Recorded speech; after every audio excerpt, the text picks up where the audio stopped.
For years, you guys have been begging me to do this recipe. In July, I did a Big Mac version, which just threw more gasoline on the fire. Today, we are finally tackling this beast, Gordon Ramsay's Beef Wellington.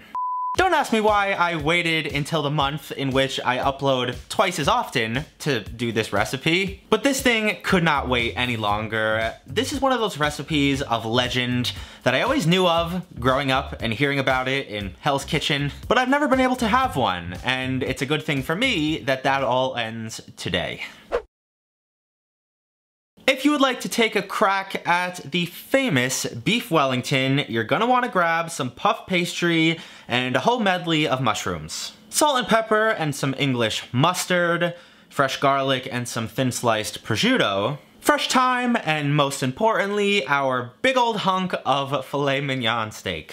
For whatever reason, I wasn't able to get my hands on just the Chateaubriand cut, which is basically the center cut of this entire loin that I have. The butchers in the grocery store directed me over to the shelves where they sold these entire pieces of beef loin. And it honestly wasn't that expensive for what I was expecting. Yes, it was still 50 bucks, but for the amount of steaks that you'd be able to get if you slice this up, it really doesn't compare to buying them in single servings. I removed all of the silver skin as well as a bit of the fat, and tried to get a nice 10-inch piece of the center. I seasoned up my steak very generously with some salt and black pepper, and I gave it a nice sear on some neutral oil over a very hot pan. I'm not gonna go into every single detail and each scientific fact as to why we do a lot of these steps. Just know that if it comes out of Gordon Ramsay's mouth, I'm going to listen and not question anything.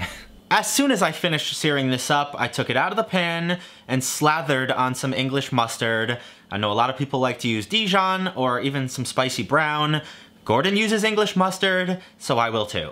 While I was letting my beef rest, I wanted to get my mushroom duxelle going, which is essentially a bunch of blended or food processed mushrooms. I'm using a combination of some button mushrooms, some shiitakes, and some oyster mushrooms. I had to do this in batches because the mushrooms were just not blending evenly. The ones on the bottom became like a super fine paste, while the ones on the top barely even got chopped up. But after some patience, I was able to get these all finely chopped up and into the same pan I browned my meat in. I did remove any excess oil or moisture because that's exactly what we're trying to cook out here.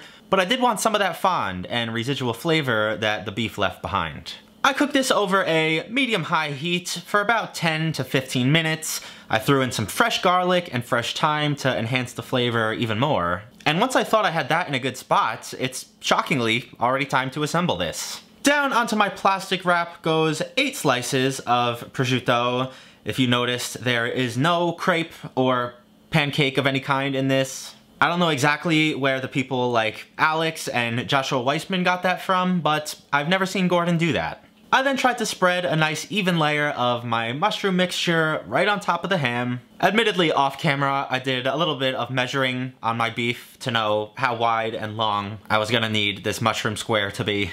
It is at this point you can plop down your beef and very carefully try to roll this up as tightly as you possibly can.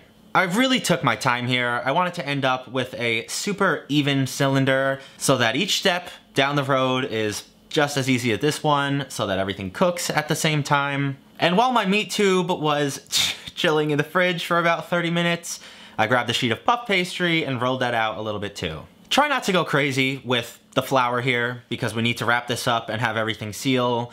Yes, I am going to grab an egg yolk to coat this entire thing and seal up any edges, but don't make it harder than it has to be. Now once my steak was completely set and colder than Bon Appetit's comeback video, I threw it down onto my puff pastry, gave that a very careful roll as well, and then like I said, sealed up both edges and the end seam with a little bit of water and that egg yolk. Honestly, I wasn't even planning on doing this. I was just gonna do a few vents on the top. Apparently, I got all overconfident and picked up the meat to try to do the exact same scoring pattern that Gordon did in his video.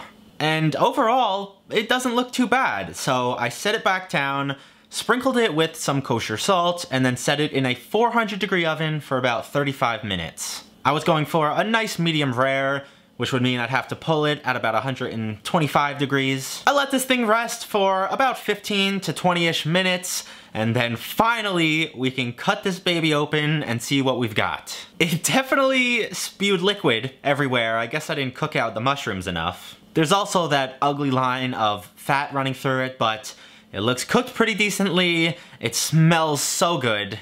So I don't care about anything else. Let's just give this a taste. Oh my god, the savory, like, earthy meatiness coming off of this is just making me drool. I barely even have to cut this. The meat is just so damn tender.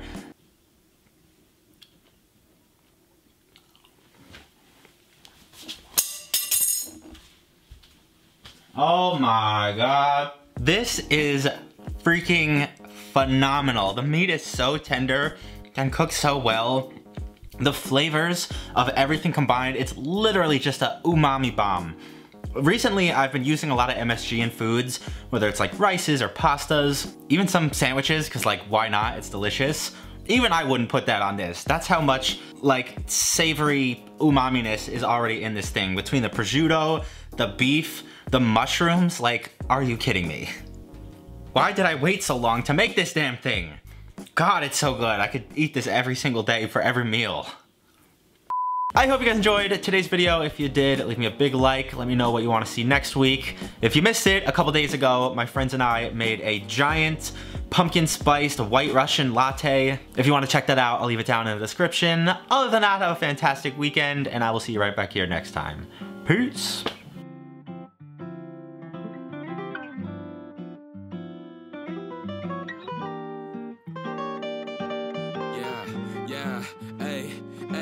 With the M without the AD. Flipping burgers and my money super lazy.